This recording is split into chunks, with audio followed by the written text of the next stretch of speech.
ఆలోచిస్తున్నారు? కమాన్ విజయ్ కమాన్. ఏంటి మందు మాకుతో మంచి ఆరోగ్యం వచ్చారా? నీతో అవసరం వచ్చింది దాదా, అందుకే వచ్చాం. అవును దాదా, నీకు చేతి నిండా డబ్బు వస్తే పని ఒకటి తగిలింది. దాదా, ఎన్నాళ్ళు మన స్నేహానికి గుర్తుగా నువ్వు నాకు గొప్ప సాయం చెయ్యాలి. దానికి ఇంతలా అడగాల? ఏమి కావాలి చెప్పి విజయ్, నిమిషాల్లో చేసి పెడతాను. పని కాదు దాదా, కనీసం వారం రోజులైనా నువ్వు నీ మనసులు నాకు అందుబాటులో ఉండాలి. ఏంటి బాయ్ అంత ముఖ్యమైన పని? విజయ్ ఎలక్షన్లో ఎమ్మెల్యేగా నిలబడుతున్నాడు. అవును దాదా, మనం సర్వశక్తులా కృషి చేసి విజయ్ని ఎమ్మెల్యేగా గెలిపించాలి. ఓ నాకు చాలా సంతోషంగా ఉంది. మన విజయ రాజకీయాల్లో వెళ్తే ఇక మనకి ఎదురే ఉండదు. కానీ నేను గెలవడం మనం అనుకున్నంత తేలిక కాదు. ప్రజలు చాలా తెలివి మీరిపోయారు. ప్రజలు ఎంతో తెలివి మీరినా డబ్బుకు లొంగిపోతారు విజయ్. కానీ నన్ను చిత్తుగా ఓడిస్తానని ఒకడు సవాలు చేస్తున్నాడు. ఎవడంతడు మనగాడు? నీతో సవాలు చేస్తే సాగుతూ లెగిసిపోతాడు నా సంగతి వాడికి తెలీదా? ఓడిపోయిన సమ్రాట్ విజయ్ మీద పగబెట్టి కొడతానని తొడగొడుతున్నాడు. అవును దాదా, వాడి గుండె నిబ్బరం చూస్తుంటే మా గుండెల్లో గుబులు దిగులుగా ఉంటుంది. అసలు ఎవడు వీడే ఆ సామ్రాట్? వాడికి ఇంత ధైర్యం ఎలా వచ్చింది? 7 ఏళ్ల క్రితం లత అనే అందగత్తెను నీకు కానుకగా ఇచ్చాను, గుర్తుందా? ఓ దాన్ని ఎలా మర్చిపోతాను? అది అందరూ అప్సరాస. దానిని రేప్ చేసిన నేరానికి ఆ సామ్రాట్ గాడికి 2 ఏళ్ల జైలు శిక్ష విధించింది చట్టం. నా కుట్రేని వాడు నా మీద పగబట్టాడు.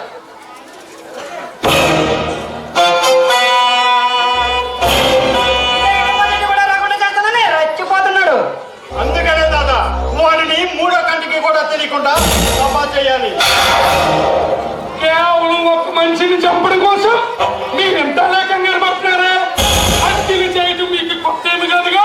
వాడిని చంపడం నాకు ఒక పెద్ద సమస్య కాదు, కానీ ఇది ఎన్నికల సమయం.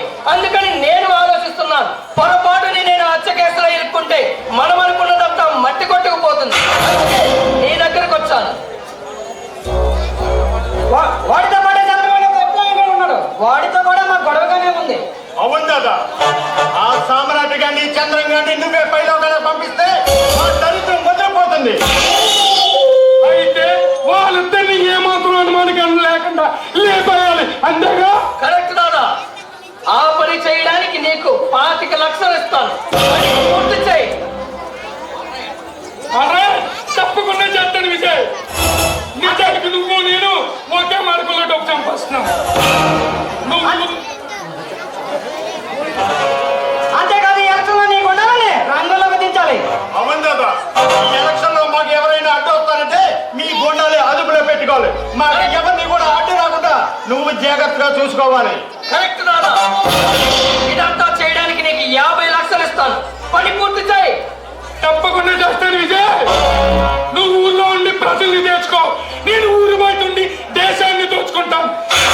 వాళ్ళిద్దరూ ఒకే జాతి పక్షం, ఒకరికొకరు సాయం చేసుకోవాలి. నువ్వు ఎన్నికల్లో నిలబడి గెలిచిన తర్వాత నాకు ఒక పని చేసి పెట్టాను.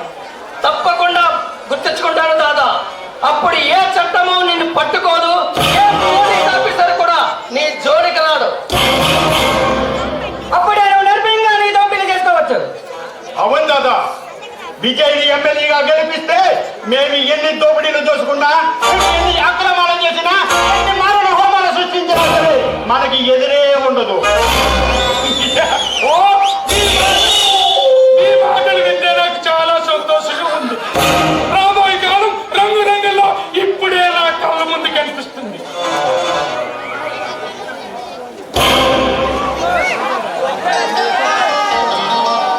హలో మిస్ మీనా, మీరా రండి. నువ్వు అసహించుకున్న మనిషి మళ్ళీ వచ్చాడేమోనని ఆశ్చర్యపోతున్నావా? అయ్యో ఆ రోజు మీకోసం తెలియక చాలా మాట్లాడినాను. ఐమ్ సారీ అండి. పర్వాలేదు మీనా, నన్ను అందరూ అబద్ధం చేసుకునే వాళ్ళే కానీ నా మనసును అర్థం చేసుకునే వాళ్ళు ఒక్కరు కూడా లేదు.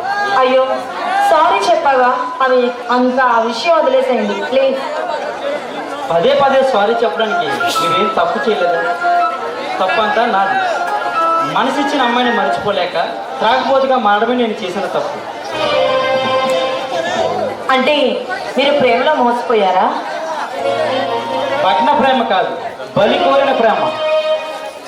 నా బ్రతుకు శిథిలం కావడానికి కారణమైన దారుణమైన ప్రేమ. ఏంటో మీరు చెప్పేవి ఏమీ నాకు అర్థం కావడం లేదు. నేను చెప్పేది ఏమిటో నీకు అర్థం కావాలంటే నా కథ నీకు పూర్తిగా తెలియదు. చెప్పండి, మీ కథలో ఏదేమిటో నేను కూడా తెలుసుకుంటాను. అమ్మ నాన్న అనురాగంతో అన్నయ్య నేను ఆనందంగా పెరిగాము. సరిగ్గా 5 ఏళ్ల క్రితం ఒక రోడ్ యాక్సిడెంట్లో మా అమ్మ మా నాన్న మరణించారు. అప్పటి నుంచి మా అన్నయ్య బాధ్యతలన్నీ తీసుకొని నాకు ఏ లోటు లేకుండా చూసుకున్నాడు. మరి ఇంత ఆనందంగా ఉన్న మీరు ఇలా తాగుబోతుగా ఎందుకు మారారు? నా జీవితంలోకి నవ వసంతంలా ప్రవేశించింది లత. ఆమె అనురాగంతో నేను మైమరిచిపోయాను. ఈ ప్రకృతే మా ప్రేమను చూసి పులకరించిపోయింది. మా ప్రేమకు మా అన్నయ్య ఆనందంగా ఒప్పుకున్నాడు. కానీ పెళ్లి 2 రోజులు ఉందనగా ఒక కామంది కూడా ఆమెను అతి దారుణంగా కాటేశాడు. ఆ కామంతుడికి 2 ఏళ్ల జైలు శిక్ష కూడా పడింది. అది భరించలేక నా లత ఆత్మహత్య చేసుకుంది. అప్పటి నుంచి నేను ఇలా మారాను. అయ్యో, మీకు చాలా అన్యాయం జరిగింది. కానీ ఈ అన్యాయానికి మీరు ఇలా తాగుబోతుగా మారడం, మీరు తీసుకున్న నిర్ణయం అంత మంచిది కాదని నా అభిప్రాయం. నా లతతో పాటు నేను కూడా చనిపోవాలనుకున్నాను.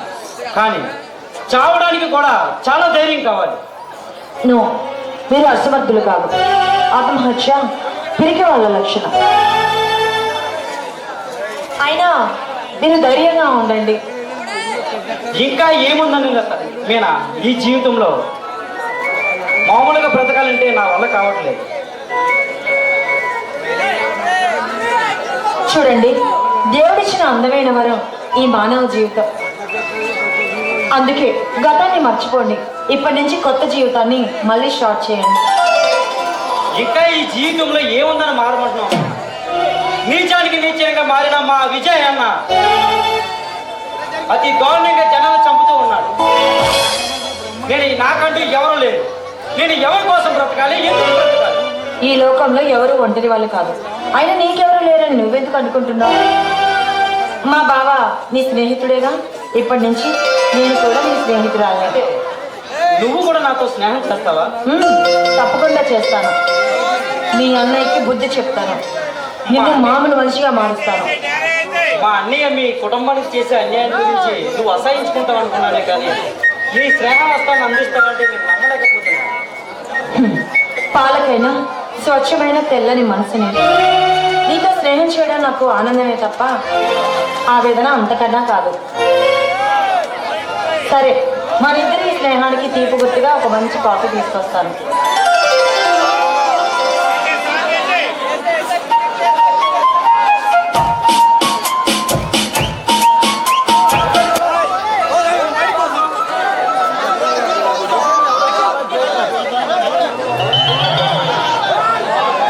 ఏంటి కిరణ్ గారు, సినిమా హీరోలో సూన్యంలోకి చూస్తూ కళ్ళకంటున్నారు?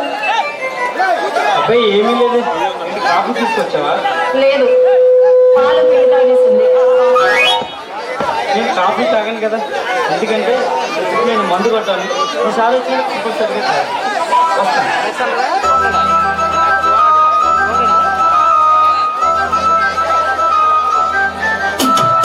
ఏంటో విచిత్రమైన మనుషులు. నీళ్ళు నువ్వే మాట్లాడుకుంటున్నా? ఏం లేదు బావా, కాఫీ అడిగాడు, మళ్ళీ తాగనంటున్నాడు. అదే నీ ఫ్రెండ్ కిరణ్. పాపం వట్టి అమాయకుడు, అందుకే ఆ విజయ్ గాడాటలో అలా సాగుతున్నాయి. అవును బావా, నేను విదేశాల్లో ఉండి చదువుకున్నప్పుడు ఇక్కడ సాంప్రదాయాల కోసం చాలా ఎక్కువగా అనుకున్నాను. కానీ ఇక్కడున్నంత స్వార్థం మరెక్కడా ఉండదు.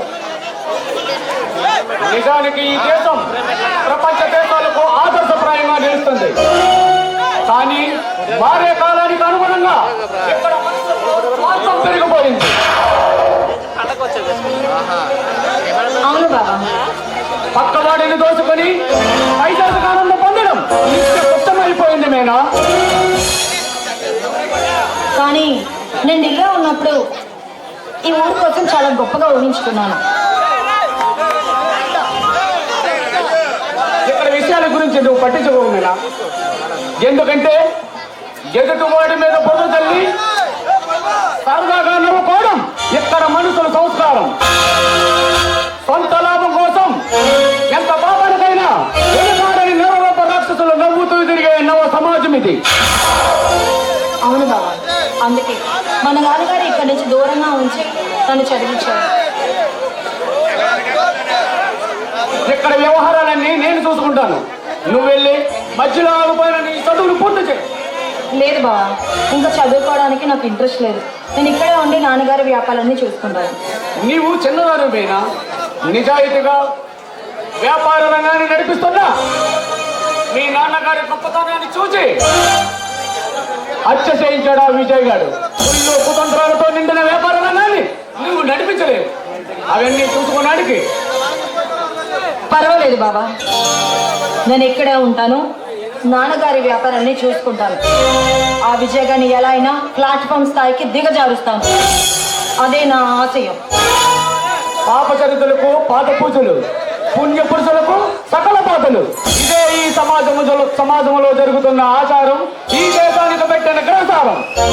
కావచ్చు బాబా, కానీ పాపాత్ముల ప్రతాపాలు ఎల్లకాలం ఉంటాయి. ఎప్పటికైనా అంతిమ విజయానికేగా లభించేది. మంచి మానవత్వం. వినడానికి వింపుగా ఉండే ఆ పదాలకు అర్థం తెలిసిన వారు 100కి 10 మంది కూడా లేరు మీనా. సంస్కారానికి సమాధి కట్టి మానవత్వాన్ని మంటల్లోకి నెట్టి రాక్షసత్వానికి రాజకీయం అన్న పేరు పెట్టి ఈ ప్రజలను నిలువు దోపిడీ చేసే నీచమైన నాయకులు ఉన్న సమాజం ఇది. ఈ రాక్షస రాజకీయ నాయకులకు భయపడి భగవంతుడు కూడా పారిపోతాడు, పలకలేని పాషాణంగా మారిపోతాడు. ఇలాంటి యువకులు నడుం కట్టి పాపాత్ములు వర్షం బట్టి నవసమాజానికి పట్టం కట్టాలి. చెప్పడం మర్చిపోయాను బావా, నేను ఈ మధ్య ఒక ఆపదలో ఇరుక్కుంటే తనే వచ్చి నన్ను రక్షించారు. అతని పేరు సామ్రాట్. ఓహో అలాగా, చాలా థ్యాంక్స్ సామ్రాట్, మీనాడు కాపాడినందుకు. చంద్ర, ఇప్పుడు నీ మీద ఒక పెద్ద బాధ్యత పెట్టబోతున్నాను. దానికి నువ్వు ఒప్పుకుంటే నేను చాలా సంతోషిస్తాను. సరే, మీ ఇద్దరు మాట్లాడుతూ ఉండండి, నేను మళ్ళీ వస్తాను. బాధ్యత ఏమిటది? నువ్వు ఎన్నికల్లో విజయ్కి పోటీగా నిలబడాలి. వాట్? నేను ఎన్నికల్లో నిలబడాలి? అది ఆ విజయ్కి పోటీగానా? అవును చంద్ర, ఎందుకంత ఆశ్చర్యం? అసంభవాల గురించి మాట్లాడుతుంటే ఆశ్చర్యం కాక ఆనందంగా ఉంటుందా? మిస్టర్ చంద్ర, ఈ పంచరంగుల ప్రపంచంలో శక్తివంతులు లేకుండా పనిచేసేవాడి జీవితంలో అసలు అనే మాటకు అర్థమే లేదు. కావచ్చు, కానీ నువ్వనుకున్నంత గొప్ప చరిత్ర నాకు ఏమీ లేదు. అంటే ఆ విజయ్ గారికి గొప్ప చరిత్ర ఉందనుకుంటున్నావా? వాడికి చరిత్ర లేకపోవచ్చు, కానీ తిమ్మిని బెమ్మిని చేయగల నక్క చిత్తులు వాడి చిత్తు. వాడి ఎత్తులను తెలివిగా శుద్ధి చేసే ఎత్తు వేసి మనం వాడిని అలగదొక్కాలి. అన్నిటికీ తెగించిన రాక్షసుడు వాడు. ఆ రాక్షసులందరూ చూడాలని పంచపట్టిన ప్రళయకాల రుద్రుని లేరు. నిన్ను గెలిపించే బాధ్యత నాది. కానీ నాకే పార్టీ వాళ్ళు టికెట్ ఎవరు తెలుసా? మనకు పార్టీలతో సంబంధం లేదు. మంచితనం మన పార్టీ, మానవత్వం మన నినాదం. నువ్వు ఇండిపెండెంట్ గా పోటీ చేయి. నిన్ను గెలిపించే బాధ్యత నాది. ఏమో నాకంతా అయోమయంగా ఉంది. నువ్వు కేవలం నిమిత్తమవుతుంది. అంటే నువ్వు పాత్రధారిని, నేను సూత్రధారిని. అర్థమైందా? మై గాడ్, నీవు నాకు లేనిపోయిన తలపు తెచ్చి పెట్టు. నేను వెళ్ళి ప్రశాంతంగా ఆలోచించుకోవాలి.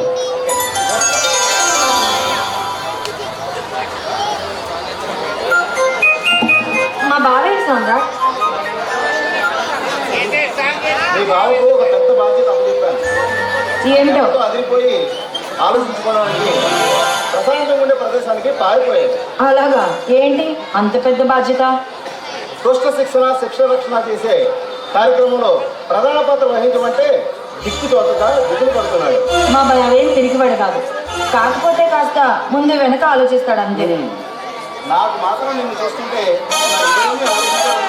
హలో, ఏంటి సడన్ గా ప్లేట్ మార్చేస్తావు?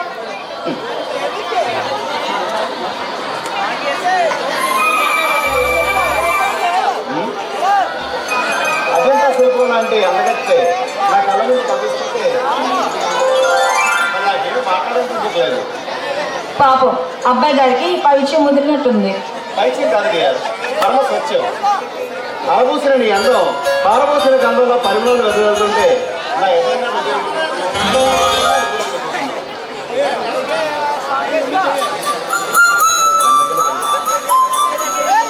కన్నెపిల్ల కవిత్వాన్ని కనిపించగానే కవిత్వం చెప్పడం మీ మగవాళ్ళకి బాగా అలవాటేగా.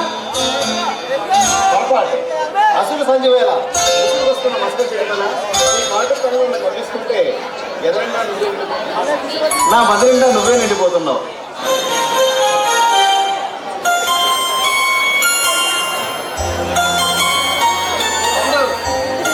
శుభవార్త చెప్పబోతున్నాను రా.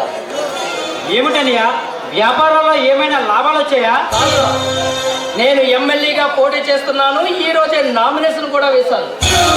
అది శుభవార్త ఎలా అవుతుందనియా? అంటే ఏమిట్రా నీ ఉద్దేశం? నేను ఎమ్మెల్యే అవుతుంటే నీకు ఆనందంగా లేదా? నువ్వు అయినప్పుడే కదా. అంటే నేను గెలవాలనుకుంటున్నావా? నువ్వు గెలిచినా ఓడినా ఒకటే అనియా. ఎందుకంటే నీ స్వార్థం నువ్వు చూసుకుంటావే కానీ ఈ ప్రజల కోసం పట్టించుకో. అంత అన్యాయంగా మాట్లాడక. ఎంతైనా నేను నీకు అన్నయ్యను. అందుకే అనియా నాకెంత బాధ. పరాయి వాడు పాపాత్ముడు అయినా పర్వాలేదు కానీ నా సొంతాన్ని అధినేతగా మారితే నేను భరించలేకపోతున్నా. రే కిరణ్, నేను ఏం చేసినా ఎంత సంపాదించినా అది నా ఒక్కడి కోసమే కాదురా. నేను సంపాదించే ప్రతి పైసాలోనూ నీకు వాటా ఉంటుంది. నాకు అవసరం లేదు నీ పాపిష్టి సొమ్ము. నీ పాపిష్టి సొమ్ము మీద నాకు వ్యామోహం లేదు. డబ్బు పాపిష్టిది కాదురా, పవిత్రమైనది. కానీ సంపాదించడం ఎంత కష్టమో నీకు అర్థం కావట్లేదు. లైలా ప్రేమను నాశనం చేసింది ఈ డబ్బే. అనార్కలి సమాధి చేసింది కూడా ఈ డబ్బే. పట్టిన ప్రేమికుడిగా బతికే నీకు ఈ అన్నయ్య రాదు అక్కర్లేదురా. అందుకే నన్ను పగవాడిగా చూస్తున్నావు. ఈ ప్రపంచంలో పగవాడంటూ ఒక్కడే ఒక్కడున్నాడు. నా లత జీవితాన్ని నాశనం చేసిన అస్సాంలాడు గాడు. వాడి ఉరికమ్మ ఎక్కించిన తర్వాతే నా జీవితంలో నాకు మనశ్శాంతి అనేది ఉంటుంది.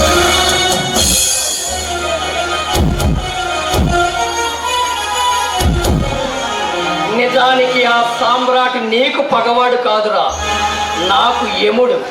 అందుకే వాడిని అంతం చేసి అన్ని సమస్యలను పరిష్కరిస్తాను. విజయ్, నువ్వు ఈ ప్రజలందరూ నువ్వు ఎమ్మెల్యేను ఆనందపడిపోతున్నారు. అవును విజయ్, నీ మీద పోటీ చేసిన వారికి గెలవడం అసాధ్యం. అది సాధ్యము కాని పని. ఇళ్ళలగ్గానే పండగ కాదు, చేయవలసిన పనులు చాలా ఉన్నాయి. ఏం పర్లేదు, ఎన్ని పనులు చేయాలి కదా మన కార్యకర్తలు కథం దొక్కుతున్నారు. మన దగ్గర అర్ధబలం ఉంది, అంగబలం ఉంది. మనం సర్వశక్తుల కృషి చేద్దాం. ఇప్పుడు సాధ్యమైనంత గెలుపు మనమే అందుకుంటాం. కానీ ఆ చంద్రంగాడు నా మీద దుష్ప్రచారం మొదలు పెట్టాడు. ఆ సామ్రాట్ గాడు అడుగడుగున అడ్డు తగులుతున్నాడు.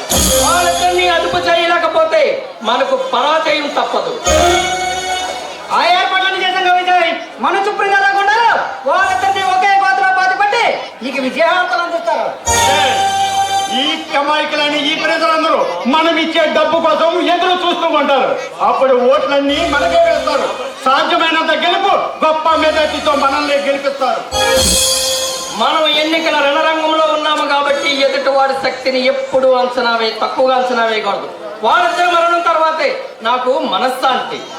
వాళ్ళు ఊరు పిచ్చుకలు అంటారు. వాళ్ళ గురించి ఓరి కావడం నాకు నచ్చలేదు. విజయ్, మన మార్గానికి అడ్డు వచ్చిన వాడిని ఎంతో మందిని హతమార్చిన చరిత్ర మనది. అలాంటిది ఆఫ్టర్ 2 పిల్ల కాగిల కోసం నువ్వు భయపడవలసిన అవసరమే లేదు విజయ్. భయపడడం, ఓడిపోవడం నా బయోడేటాలోనే లేదు. కానీ ఇది వ్యక్తిగత ప్రతిష్టకు సంబంధించిన విషయం. అందుకే అతి జాగ్రత్తగా అడుగు వేయాలి. మన పేరు బయటికి రాకుండా పని పూర్తి చేయాలి. నువ్వు నిశ్చింతంగా ఉండు, అన్ని ఎవరో మేము చూసుకుంటాం. ఓకే విజయ్, ఇప్పుడే సుప్రీం దాదాను కలిసి డబ్బు చెల్లించి గోండాలను రంగంలోకి దించుతాను. ఓకే. ఓకేనా? ఓకే. కమాన్ విజయ్.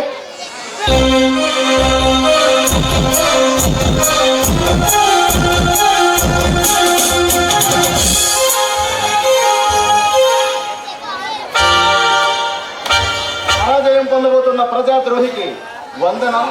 అభివందనం. ఏ సామ్రాట్, ఈ విజయ్తో విరోధం పెట్టుకుంటే బతికి బట్ట కట్టలేవురా. నీ చుట్టూ అందంగా ఉచ్చులు బిగిస్తున్న చిచ్చర పిడిగుండ్రా నేను. నీ పతనం చూసి పండగ చేసుకుంటాను. హ!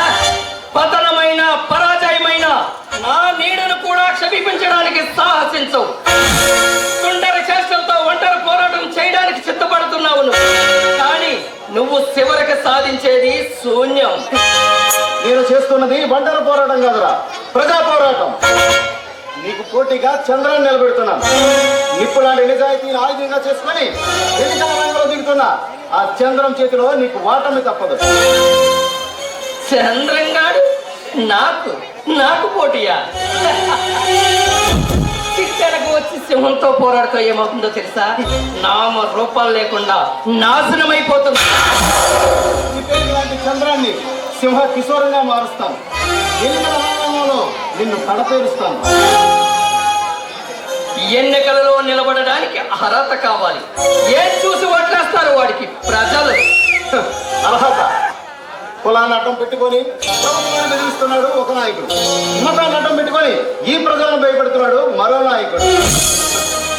అనుకునే చిన్న రాజకీయ నాయకులు రాజకీయ రంగంలో అడుగు పెట్టి ఈ దేశాన్ని దోసుకోవాలని చూస్తున్నారు. నువ్వు కూడా అదే దారిలో అందరూ ఎక్కాలనుకుంటున్నావు కదా. ఆ? అందరమెక్కినా అధికారం చేదెక్కించినా అది నాకే దక్కాలి.